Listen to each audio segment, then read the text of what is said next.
Welcome to the Marketing Behind Rapid Growth, the podcast where we explore the strategies, decisions, and growth engines behind some of the world's most successful technology companies. Today we're talking about SiteGround. Picture a desk. On that desk there's a bucket. Not a stylish one. Not a design choice. A literal bucket, sitting there to catch rainwater leaking through the ceiling of a cramped office in Sofia, Bulgaria. For nearly a decade, that bucket was part of the daily furniture at a company that would eventually power more than 3 million domains around the world. No glass towers, no foosball tables, no Silicon Valley skyline. Just a group of university friends, a leaking roof, and a stubborn belief that web hosting, one of the most commoditized, boring industries on the internet, didn't have to stay that way. This is the story of how SiteGround turned frustration into infrastructure, how a marketing strategy became a product roadmap, and how staying small, independent, and slightly obsessive turned into one of the quietest, most durable growth stories in tech. Let's get into it. Part 1. The Commodity Trap. In 2004, when SiteGround was founded, the hosting market looked like a demolition derby. 33,000 competitors, all fighting over the same thing: price. Everyone was racing to the bottom, slicing up server space and selling it as cheaply as possible. Reliability, performance, affordability. You could usually get one of the three, rarely all three. And almost nobody was trying to change that math.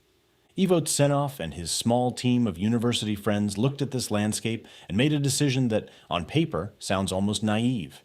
They weren't going to compete on price. They were going to compete on precision. Here's the strategic problem they were solving.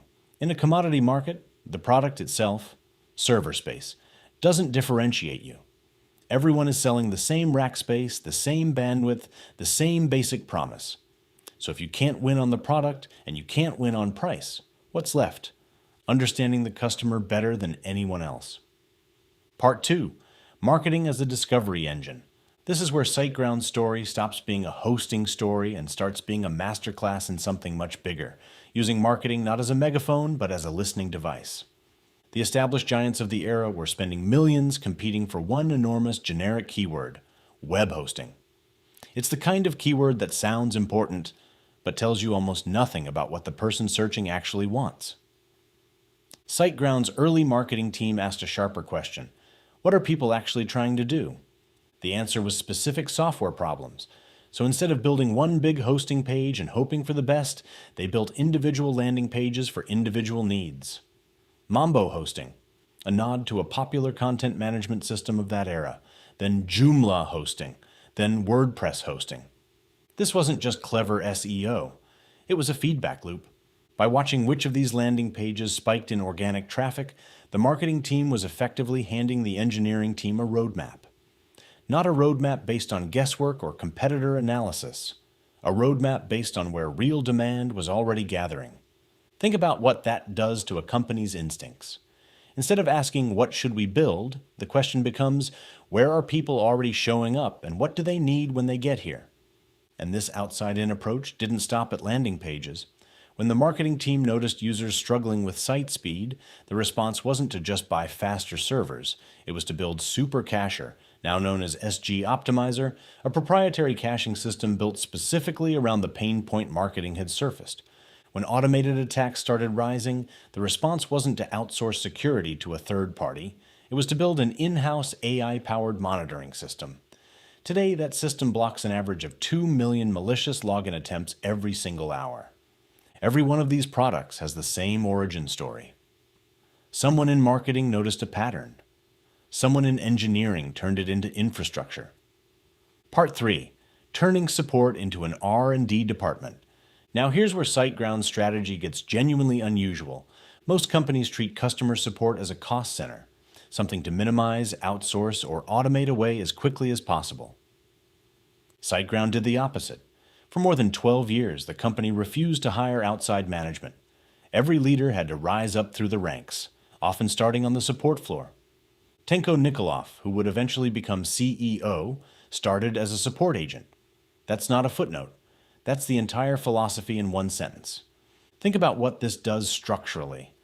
A support agent who fields the same frustrated question 50 times a week isn't just handling tickets. They're absorbing a market report in real time. They know exactly where the product breaks, exactly what confuses new users, exactly what feature request keeps coming back. Now imagine that person eventually moves into DevOps, or sysadmin, or product leadership. They don't need a slide deck explaining what customers want. They lived it. This is how promote from within stopped being a nice HR policy and became a genuine product strategy. Account isolation on shared hosting. Early adoption of Linux container technology. A full migration to Google Cloud infrastructure in 2020. These weren't trend-chasing moves. They were responses to problems that support agents had heard directly, over and over, from real customers. And because SiteGround remained 100% independently owned, no outside investors demanding quarterly returns, they could make these investments on their own timeline. Not the timeline of a board meeting. The timeline of actually solving the problem, right? That independence let them do something almost countercultural in tech, charge more and be proud of it. SiteGround's shared hosting plans often run 2 to 8 times more expensive than budget competitors, and they leaned into that. Their bet was simple. Reliability retains customers better than discounts do. Part 4. From vendor to partner.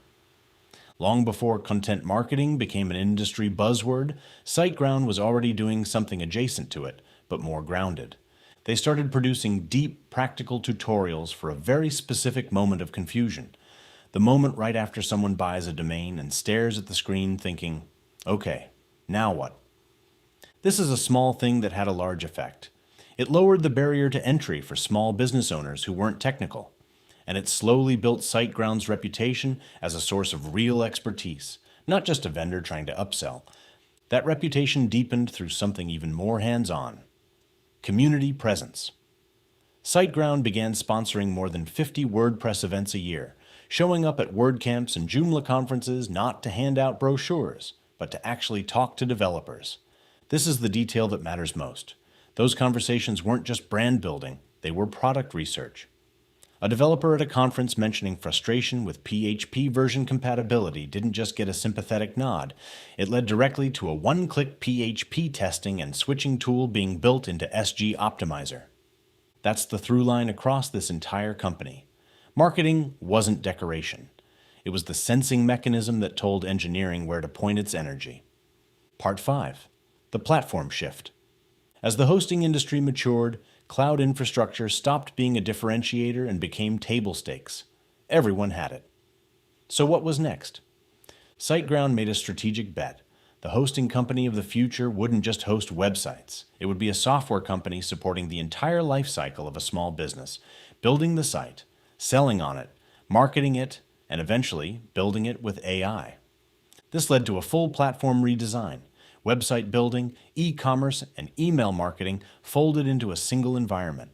The goal was to remove what SiteGround's team called the hustle, the exhausting process of stitching together 5 disconnected tools just to run one small business. Part of this evolution included Codric, their AI tool that lets users build web apps through natural language, what's sometimes called vibe coding. But here's the nuance that separates SiteGround's approach from a lot of the AI gold rush happening across the industry. Leadership was explicit about resisting what they called AI slop, the flood of low-quality, low-effort content and products that generative AI makes easy to produce. Their answer wasn't to avoid AI. It was to point AI at the right problems. Use it to process tens of thousands of server logs and flag security threats in real time. The repetitive, high-volume work machines are genuinely good at, and free up their 500-plus employees to focus on high-touch support and complex problem-solving, the work that still requires a human who gives a damn. Part 6. What this actually teaches us. Step back from SiteGround for a moment, and the lessons here apply well beyond web hosting.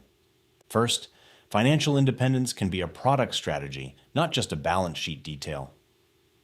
By staying bootstrapped, SiteGround avoided the pressure to optimize for the next quarter instead of the next decade. That freedom let them build proprietary technology competitors couldn't justify to their own investors. Second, marketing can be a discovery tool, not just a sales tool. SiteGround didn't outmarket the giants of their industry. They outlistened them, using SEO not to chase traffic but to find where real, specific demand was hiding. Third, your support team might be your best research department. Promoting from the support floor into leadership means your roadmap gets built by people who've actually heard, firsthand, why customers leave and what makes them stay. Fourth, you don't have to be the cheapest to win. You have to be the most trustworthy. SiteGround built a business on 99.99% uptime and fast response times and proved that customers, especially small businesses, will pay a real premium for peace of mind. And fifth, community beats campaigns over the long run. Showing up at WordCamps year after year, actually listening to developers, actually fixing what they complained about, that builds a kind of loyalty that no advertising budget can manufacture. Closing. SiteGround's story doesn't have the drama of a Silicon Valley unicorn tale. There's no dramatic funding round, no overnight viral moment, no acquisition headline.